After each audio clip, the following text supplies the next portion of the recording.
Piling mo na ang babae. Malaman, pero manyaman. Makinis. Mula ulo, mukhang talampakan. Hanggang talampakan. Tara na at makipag-ututang dila kay Laika Barista! Yes, friend, yan ngang muli ang kanta na nagpapaalala sa atin. At tandaan mo, kung iniwan ka niya, dapat huwag kang maghabol. Hindi ka aso. Dahil ahas ka kaya gumapang ka. And again, that was Carrera by Beanie. Young and fresh na si Laika Barista pa rin. Yes, friend, ang iyong kasama, kachismisan, kakwentuhan, karamay at kaututang dila rin hanggang sa mga oras po na ito. At nakatuto ka pa rin patuloy dito pa rin sa iyong paboritong istasyon na kabonding, ang 101.1 Yes FM. At yes, friend, kanina nga napakinggan po natin ang kwento ng ating Laika Barista Moments na pinamagatang nakakasakal na pagmamahal. Pero bago po tayo dumako dyan, ayan, sa mga gusto magpa-shut up na naman dyan magparinig, may mga gustong patamaan sa himpapawid o sa madaling salita, ikaw ba ay manggagamit? I-PM mo na ako sa aking Facebook fan page na Laika Barista, LYKABARISTA. Tapos sinabi niya, oo nga, Miss Laika, ako po ay manggagamit. Oo. Hindi, ang ibig ko pong sabihin dyan, yung mga mahilig magpabate tapos wala namang lagay. Wala namang pa something. Ayan ha. Gustong-gusto lang na nasa shoutout sa radyo pero ay nako, wala nang libre sa panahong ito. Nag-e-expect pa rin ako sa padala nyo. Mamaya babasahin ko yung mga pa-shoutout nyo, mga pabati nyo po. At ikwento mo naman kumusta ang sitwasyon mo ngayon. Nasaan ka ba? Nasa opisina pa ba? Nasa warehouse? Nagbabantay ng bata? O kaya naman nasa salon nagpapagupit? O baka naman nasa biyahe? Ayan. Ang kwento nga kanina, yes, pre, ng ating Laika Barista Moments ay tungkol sa pagmamahal na hindi na masustansya at sobrang nakakasakal na. Ang dahilan pa nga ng iba dyan, mahal lang kita ng sobra kaya nagawa ko yun. Yan. Diba? Yung panay tanong kung nasaan ka na. Na parang may tono pa ng pagdududa. Yung pala-decide sa dapat mong suotin.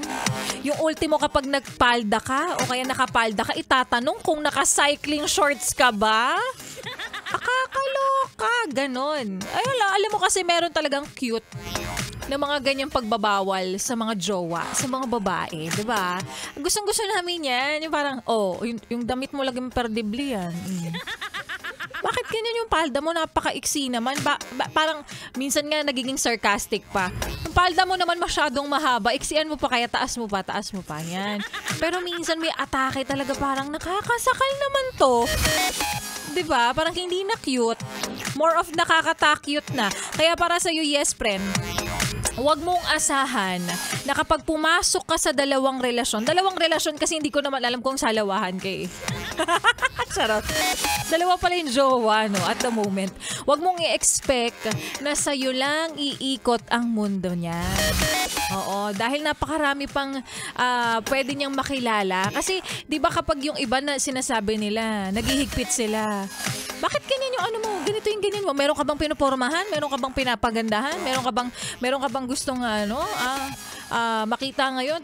Yan yung isa yun sa mga dahilan kung bakit minsan gusto nilang sinasakal ka, gusto nila sa'yo lang ako, ganun. Sa'yo lang ako, akin ka lang. Sinong nanay mo? Charot. Diba? Hindi mo naman pwedeng diktahan lang yung partner mo na gano'n dahil lang dapat maging parte ka lang ng mundo niya. Oo, maging parte ka lang ng mundo niya at walang permanente sa mundo. Gaya nga niyan, small ka dati. XL ka na ngayon, hindi pa nga kasya. Charot. Kopya. Kopyang-kopya. Heto na nga at batiin na natin yung mga yes para nating nag-PM na sa aking Facebook fan page na Laika Barista. Utang na loob naman.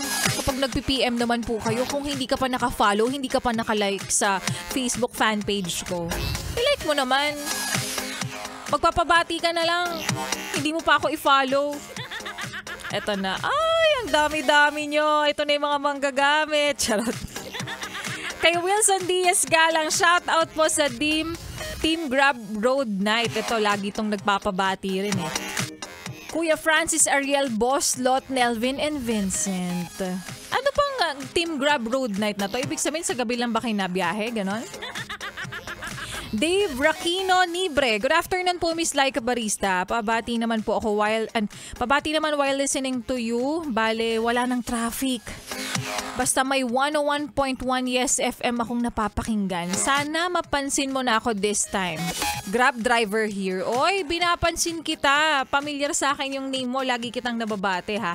Ingat sa biyahe kuya. Mahal na mahal namin yung mga Grab drivers na yan. Kaya i-shout out nyo na sa mga katropa nyo, mga kakosa. Kakosa! Na tumutok na sa 101.1 Yes FM. Alfred Marcelino, of course, lagi nakikinig din sa atin yan si Jefferson Manhoven. Pa-shoutout naman po from Davao City. Wow, napakalayo mo naman. Umabot kami dyan. Di, baka sa ano to? Sa cellphone nakikinig. Sa website. And the Sunny Villa, shoutout po. Yes, friend. Yes, friend, sabi niya. Miss Laika from Quezon City, Baesa, yan. Hello, ang layo-layo mo naman. Chris Rebellion de Cepeda, ayan, lagi rin nakikinig at nagsisend pa ng photo habang siya ay nakikinig sa 101.1 Yes FM. Magandang hapon din sa'yo. Love you araw-araw at love you rin kasi lagi kang nakikinig. At ilan pa sa mga yes pala nating nag-PM din ngayon sa aking Facebook fan page na nagpapabate ay si Renante Amper, si Julius Mansanto, and Rolando Reyes. Happy listening po sa inyo. Ingat sa biyahe. Okay. Bukas na ulit yung mga ilang mga pa-shoutout, yung mga mag-PM sa akin. May bukas pa naman. Oo. Thank you for listening at wag nyo na pong ilipat ang inyong istasyon. At sa mga gustong manalo ng 1,000 pesos, alam nyo na yan. Simpleng-simple sa paraang. Puntahan nyo lang ang aming Facebook fan page na Yes FM Manila. Hanapin po ang post namin na pera-pera lang yan.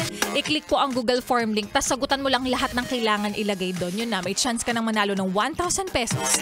Para sa aming pera-pera lang yan. Kopya? Kopyang-kopya. O siya, 3 oras na naman, yes friend, ang nagdaan ang ating napagkwentuhan. Nakasama niya pong muli si Laika Barista at bukas ulit, araw na po ng Thursday. Uy! Thursday na bukas, tapos weekend na naman. Saya-saya talaga kapag mag-weekend na. Magsama-sama tayo, same time, same frequency, and same station. At hindi rin matatapos ang entertainment na ibibigay namin sa inyo.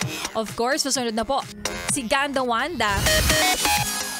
At sundan mo pa ang mga kantahan natin ngayong hapon na paggabi na rin kasama at karamay mo rin sa kalsada. Habang bumper to bumper ang iyong eksena kasama ang susunod na kanta na para sa mga hindi masabi ang lihim na pagtingin. Kaya naman here's Aminin dito sa 101.1 Yes FM.